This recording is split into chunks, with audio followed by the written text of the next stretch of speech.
Back to the podcast. I'm Ranger Mario, and today we're going to talk about the real estate market, how's it going, and other things such as elections. So, real estate agents offer free listings to liberals living in Idaho, which is a great thing.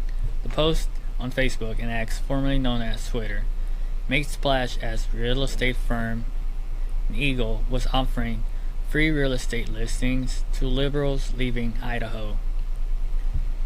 He said, "We are here to help you return to your safe spaces," said its post, which include a picture of a couple wearing disposable face masks.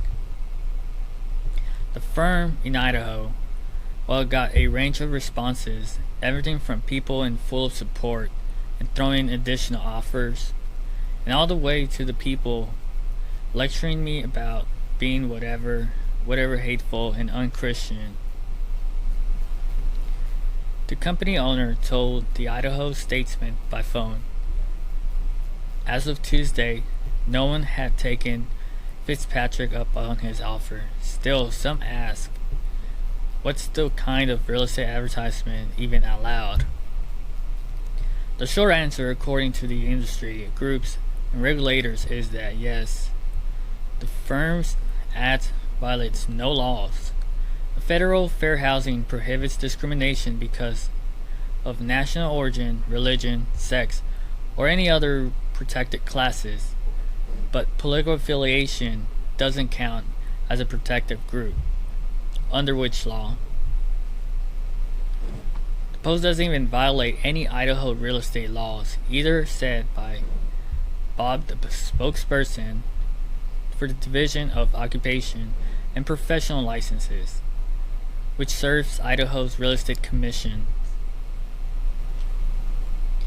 Promotions like Fitzpatrick's, though, can represent a slippery slope towards a violation of federal laws. The executive director of the Intermountain Fair Housing Council, the language and graphics used can appear as proxies for discrimination against protected groups, which said this can play out a subsequent interaction between a real estate agent and a prospective buyer or seller. Whatever term that people have a stigma around or have a bias towards a further action, sometimes further statements, you know exactly what they mean. Fitzpatrick's statement that wasn't his intent, that he wants to live by people who have biblical morals and ethics, but those people can be made up of all races and religions and sexes and genders. His posts weren't intended to be lighthearted, he said, but they stem from his concern about liberal politics. There's no discrimination here. This is about people who have just gone to the extreme as far as their beliefs, and they have just become wicked, he said. The liberalism of today is not the liberalism of past decades. I've gotten to the point where I don't want that around. I don't want liberalism around my family. I don't want it around my community. Over 9% of Californians are conservatives. Fitzpatrick's estimate that over 90% of his clients in recent years have been conservatives moving from California to Idaho. He said, though his recent post was pretty out there, pretty blunt, but was still in line with this previous messaging. In comments of his recent post, he said he would never offer conservative clients moving out of state for free. He often posts videos of his social media of himself going shooting with his family.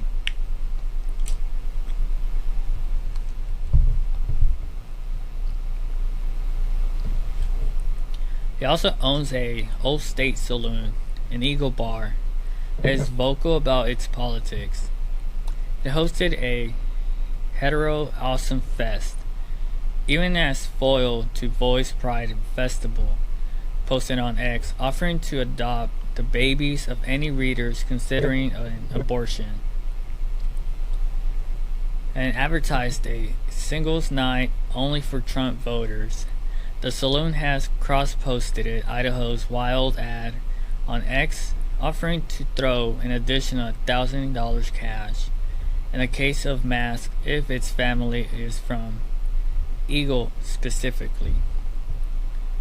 People wouldn't go to the website and they wouldn't see literally we explain our beliefs on there, that we are a constitutional conservative.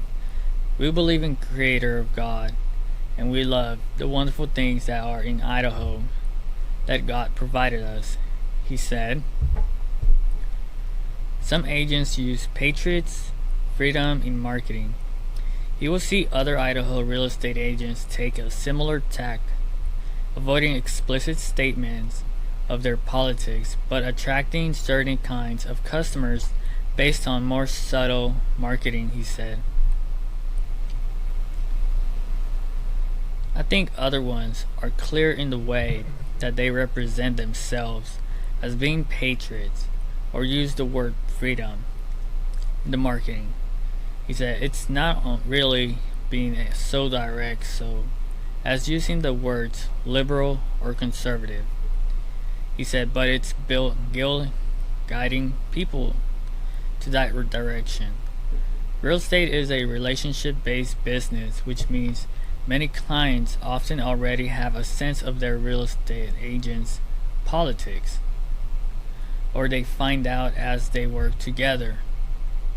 The president of Voice Regional Realtors, the largest realtor association in Idaho, once said, "In real estate, you often work with people you know, like, and trust." She told a statement by phone, "I will surmise that many people know their agent's votes, but they may already know the information without the agents having to advertise." Fitzpatrick's post is not an outlier in Idaho. Olsen said her organization has received a heads up in several cases where one real estate agent flagged another post in the Intermountain Fair Housing Council. She said she was concerned by any cases in which agents were facilitating a particular bias. It's like we're resegregating ourselves. That's what concerns me, she said. In 2023, 65% of voters who moved to Idaho from out of state were registered Republicans.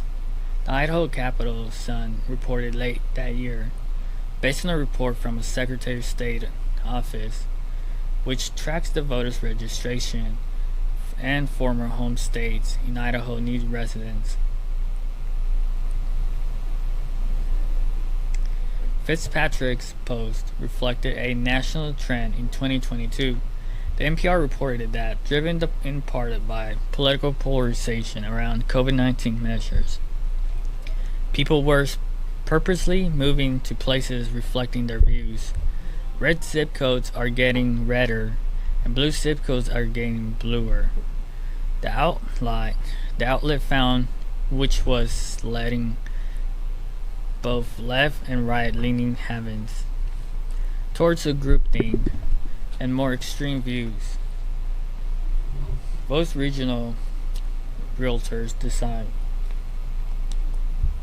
have a stance on whether this kind of political division in real estate it's a good or bad. If it was something else with fair housing, we definitely have an opinion about that. Race, religion, family status, all of those weather things, she told the statement by phone. As far as having a diverse neighborhood with regards to fair housing, we're absolutely wanting that diverse neighborhood. We want to see a lot of thoughts and lots of flavors, but with the political party, it's not regulated. It's not considered a fair housing issue, she said, so we don't really have an opinion about that. The nation's oldest living person died peacefully in Texas on Tuesday at the age of 115. We're saddened to report the passing of Miss Elizabeth Francis.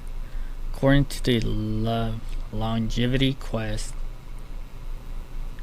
an organization that monitors, tracks the oldest people in the world, Miss Elizabeth was a Houstonian icon and cherished member of the community. At the time of her death, Francis was third oldest known living person in the world. The organization reported that amongst the 21st longest lived people in the U.S. history, the Houston resident was born in Louisiana on July 25, 1909. Following the death of a 116-year-old Californian woman in February, Francis became the oldest living person in the country at the age of 114. Prior to her passing, Francis was also the fourth living supercentenarian person who lives to be 110 years old. Francis is primarily caregiver and granddaughter of Ethel Harrison, 69, previously told the Washington Post. Her mother celebrated her 115th birthday in July with a large floral-covered sheet cake and vanilla ice cream. It may be remarkable to others, especially younger generations, realizing that a single person was lived long enough to see the end of Jim Crow laws, the signing of the Civil Rights into Act, and the assassination of Martin Luther King, the fall of the Soviet Union, and the election of the first black president. After her mother's death, Francis, her 5 siblings, were separated and sent to different homes. Francis moved back from Louisiana to Houston to live with her aunt. She gave birth to her only daughter, Dorothy Williams, in 1928, whom she raised as a single mother, operating a coffee shop in Houston to support herself, her daughter. She ran the place for almost 20 years, retiring in 1975. In 1999, she moved with her daughter. Harrison said her granddaughter offered valued life advice. Over the years, treat people like you want to be treated. Harrison also said Francis was a woman of routine. She never learned how to drive, so she often took the bus, and she liked to walk. She also grew her own hair, vegetables, and also doesn't smoke or drink aside from her occasional glass of wine. According to the Washington Post, Harrison said her grandmother's lifestyle is a majority part of her longevity. Her life was always pretty simple: early to bed, early to arise, work hard, then come home and make a nutritious meal and be with the family. It seems her family does in fact offer literal life-giving love. Francis' older sister, Bertha Johnson, lived to be the age of 106 before passing away in 2011. Longevity said that 2 were one of the oldest siblings paired.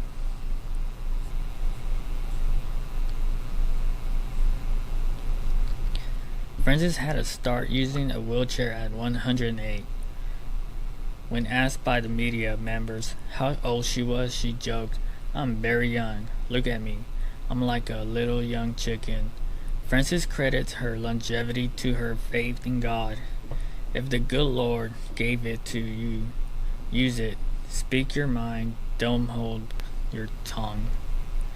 Francis told Longevity Quest that when asked about the secret behind her long life. Well, that's all for today. Don't forget to check my Instagram at rangermario.htx and check out my website at rangermario.kw.com.